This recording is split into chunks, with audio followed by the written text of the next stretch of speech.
رب اشرح لي صدري ويسر لي امری واحلل عقدۃ من لسانی یفقہوا قولی۔ السلام علیکم ورحمۃ اللہ وبرکاتہ۔ لرن قرآن وتھ تجوید کورس لیسن نمبر 14۔ آج کے اس لیسن میں انشاءاللہ ہم دو چیزوں کو کور کریں گے۔ سب سے پہلی تلاوت کے دوران رکنے کے قاعدے دیکھیں گے، رولز آف سٹاپنگ ان قرآن۔ دوسرا تلاوت کے دوران رکنے کی علامات یعنی سٹاپنگ سائنز دیکھیں گے۔ تو قرآن مجید کی تلاوت کرتے ہوئے جو وقف کی صورتیں ہیں کہ وقف کیسے کرنا ہے ان کو ہم دیکھیں گے۔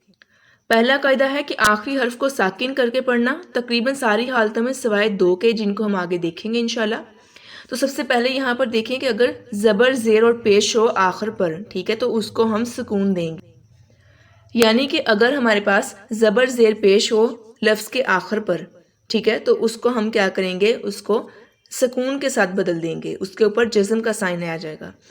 تو جزم اور سکون کیا ہے، لیسن نمبر 9 میں اس کے بارے میں ہم نے بات کی تھی کہ جس حرف کے اوپر جزم کا سائن ہو تو وہ ساکن ہوگا اور وہ علامت سکون کی علامت ہوگی، ٹھیک ہے۔ تو اگر ہمارے پاس تلاوت کے دوران زبر زیر پیش آ جائے آخری حرف پر، تو ہم وقف کیسے کریں گے اس پر کہ اس کے آخری حرف کو ہم کیا کر دیں گے، ساکن کر دیں گے۔ مثال کے طور پر شکر کو کر دیں گے ہم شکر، والعصر والعصر، والفتح یہاں وقف کیسے کریں گے، والفتح، ٹھیک ہے۔ تو آپ نے دیکھا کہ اینڈ پر کیا آ رہے ہیں، زبر زیر پیش، تو اس کو ہم نے کیا بدل دیا، اس کو ہم نے سکون کے ساتھ بدل دیا۔ اس سے آگے کہ اگر کھڑا زیر الٹا پیش ہو تب بھی اس کو ہم کیا کریں گے، ساکن کر دیں گے، سکون کے ساتھ بدل دیں گے۔ مثال کے طور پر ربی، اگر ہم اس پر وقف کریں گے تو کیسے کریں گے، ربی، ٹھیک ہے، آخری حرف کو ساکن کر دیں گے، لہو، لہ، اس طرح سے۔ اس سے آگے دو زیر یا دو پیش ہوں تب بھی ہم ویسا ہی کریں گے، ٹھیک ہے، اس کو بھی ہم آخری حرف کو ساکن کر دیں گے، بنہر ان کو کر دیں گے بنہر، بشرن بشر، ٹھیک ہے، آخری حرف کو ہم نے ساکن کر دیا۔ تو دوسرا قاعدہ ہمارے پاس ہے کہ اگر آخر میں کھڑا زبر ہو تو ہم اس کو ویسے ہی پڑھیں گے۔ مثال کے طور پر طہ، اس کو ایسے ہی پڑھیں گے طہ، ٹھیک ہے، اس پر وقف بھی ایسے ہی ہوگا، اسے ایسے ہی پڑھنا ہے۔ والضحى، اس کو ایسے ہی پڑھیں گے والضحى، ٹھیک ہے۔ اگر ہمارے پاس آخری لفظ پر کھڑا زبر ہوگی تو ہم اس کو ویسے ہی پڑھیں گے وقف کرتے ہوئے۔ قاعدہ نمبر 3 ہمارے پاس ہے کہ اگر آخری لفظ دو زبر پر ختم ہو رہا ہو تو اس کو ہم الف مد کی طرح پڑھیں گے، ٹھیک ہے۔ الف مد کا قاعدہ ہم نے دیکھا تھا، الف مدہ، واو مدہ اور یا مدہ کا قاعدہ، کہ اگر ہمارے پاس الف خالی الف سے پہلے زبر ہوگی تب ہم اس کو کیا کریں گے، ایک الف کے برابر لمبا کریں گے۔ مثال کے طور پر توابن، ٹھیک ہے، تو یہاں پر ہمارے پاس کیا ہے، دو زبر ہیں اینڈ پر، تو اس کو ہم الف مد کی طرح پڑھیں گے توابا، دو زبر اگر اینڈ پر ہوگی تو ہم اس کو وقف کی صورت میں توابا کر دیں گے، الف مد کی طرح پڑھیں گے۔ ایسے ہی ہدن، ہدا، ماءن، ماء، ٹھیک ہے، اس طریقے سے۔ تین قاعدوں کا ذرا خلاصہ لے لیتے ہیں کہ ہم نے پہلے تین قاعدوں میں کیا پڑھا کہ اگر آخری حرف پر زبر زیر پیش ہو، کھڑی زیر الٹا پیش ہو یا زیر اور دو پیش ہوں تب ہم اس کو ساکن کر دیں گے آخری لفظ کو وقف کی صورت میں، اور اگر ہمارے پاس کھڑا زبر ہو تب ہم اس کو کھڑا زبر ہی پڑھیں گے، اور اگر ہمارے پاس دو زبر ہو تو ہم اس کو الف مد پڑھیں گے۔ قاعدہ نمبر 4 ہمارے پاس ہے کہ اگر آخری حرف پر تشدید ہو تو تشدید کے ساتھ اسے پڑھیں گے، ٹھیک ہے، اس کی حرکت مت پڑھیے، ٹھیک ہے، شد پڑھیں گے، اس کی حرکت نہیں پڑھیں گے۔ مثال کے طور پر المستقر ہے تو اس کو وقف کی صورت میں پڑھیں گے المستقر، ٹھیک ہے، ہم نے شد اس کی تشدید جو ہے اس کو پڑھا ہے، ٹھیک ہے، لیکن ہم نے اس کے قرو جو ہے پیش وہ ختم کر دی، حرکت نہیں پڑھنی، ہم نے شد پڑھنا ہے۔ اس ایسے ہی آگے مثال لیجئے السامری، اس کو ایسے پڑھیں گے السامری، ٹھیک ہے، شد پڑھیں گے، حرکت نہیں پڑھیں گے۔ اگر آخری حرف پر میم یا نون ہو اور ان پر شد ہو تو غنہ کریں گے ہم وہاں پر۔ مثال کے طور پر الغمی، الغم، جانن، جان، ٹھیک ہے، اس طریقے سے ہم وہاں پر وقف کریں گے۔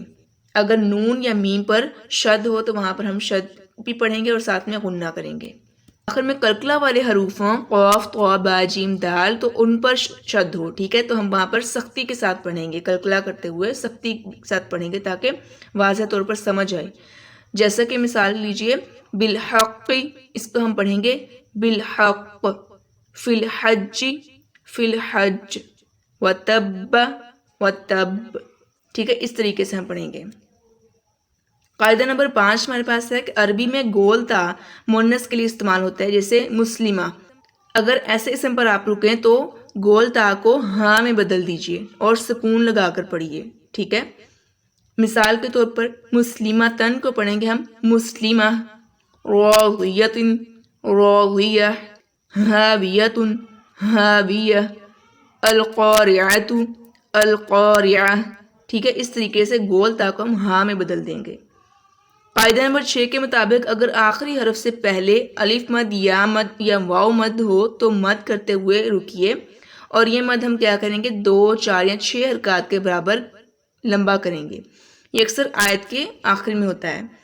مثالوں کے تھرو سمجھیے، یہاں پر ہم نے الف مد یا مد اور واو مد کی بات کی ہے۔ یہ پہلے ہم قاعدے پڑھ چکے ہیں الف مدہ، واو مدہ اور یا مدہ کا، کہ ہم ان کو کیا کرتے ہیں ایک الف کے برابر لمبا کرتے ہیں۔ تو یہاں پر وقف کی صورت میں ہم ان کو 2، 4 یا 6 حرکات کے برابر بھی لمبا کر سکتے ہیں، جیسا کہ تکذبانی، اس کو وقف کی صورت میں ہم کریں گے تکذبان، اگر 2 حرکت کے مطابق اسے لمبا کریں۔ اگر 4 حرکت کے برابر اسے لمبا کریں گے تو اسے پڑھیں گے تکذبان، اور اگر 6 حرکت کے برابر لمبا کریں گے تو اسے کریں گے تکذبان۔ الرحیم کو پڑھیں گے الرحیم، ٹھیک ہے۔ فیکون فیکون، تو یہاں پر آپ دیکھیں کہ یہاں پر الف مد یا مد اور واو مد آ رہی ہے، کہ الف مد کیا ہے کہ الف سے پہلے ہمارے پاس زبر ہو، اور یا سے پہلے زیر ہو، اور واو سے پہلے پیش ہو، آخری حرف سے پہلے ہو تو ہم اس کو لمبا کریں گے۔ قاعدہ نمبر 7 کے مطابق اگر آخری حرف سے پہلے نرم واو اور نرم یا ہو تو بھی مد کرتے ہوئے رکیں، اور یہ مد بھی 2، 4 یا 6 حرکات کے برابر کیجیے۔ یہ اکثر آیت کے آخر میں ہی ہوتا ہے۔ ہم نے حروف لین کے کانسیپٹ میں دیکھا تھا کہ وہاں پر واو اور یا کو نرم پڑھیں گے، اور واو اور یا دونوں سے پہلے زبر ہو، ٹھیک ہے، تو ہم اس کو آدھا الف کے برابر لمبا کریں گے۔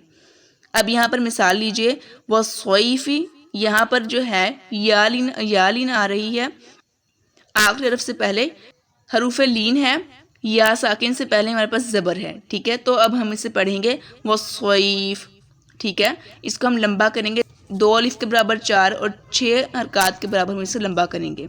ایسے ہی آگے خوف، ان کو ہم کریں گے خوف، 2، 4 یا 6 حرکات کے برابر ہم نے کیسے لمبا کرنا ہے، تو اس کی ٹپ جو ہے لیسن نمبر 13 میں آپ کو بتائی گئی تھی۔ تو قاعدہ نمبر 7 میں ہم نے دیکھا کہ اگر آخری حرف سے پہلے حروف لین ہوگا تو ہم اس کو لمبا کریں گے۔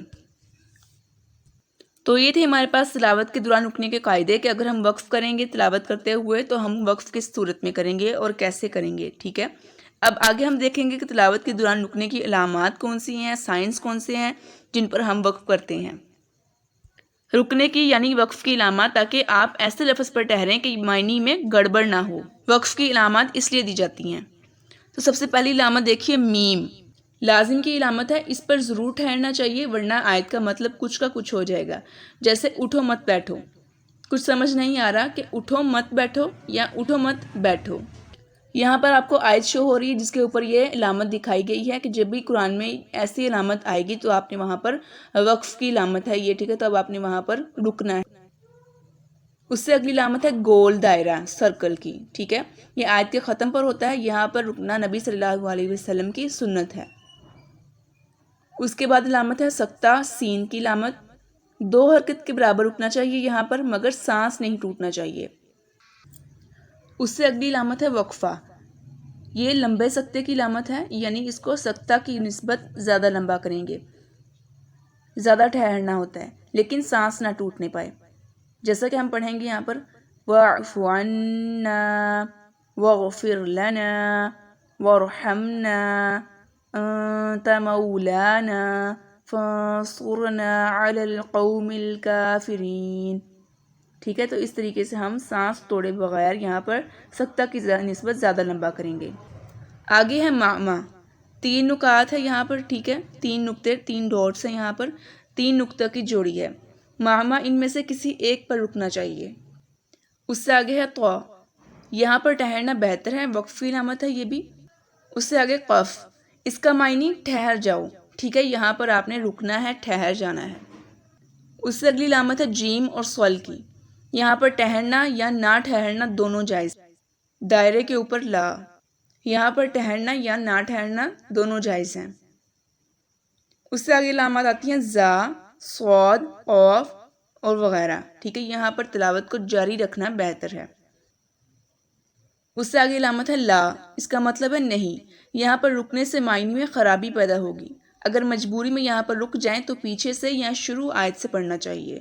تو یہ تھی ہمارے پاس وقف کے علامات۔ یہ والے سائنس آ رہے ہوں تلاوت کے دوران، قرآن مجید میں یہ والے سائنس آ جائیں، تب ہم نے ان پر کسی پر رکنا ہے، کسی پر نہیں رکنا ہے، کہیں پر میں تلاوت کو جاری رکھنا ہے، ٹھیک ہے، کہیں پر آپ رک بھی جائیں گے نہ بھی رکیں تب بھی کوئی مسئلہ نہیں۔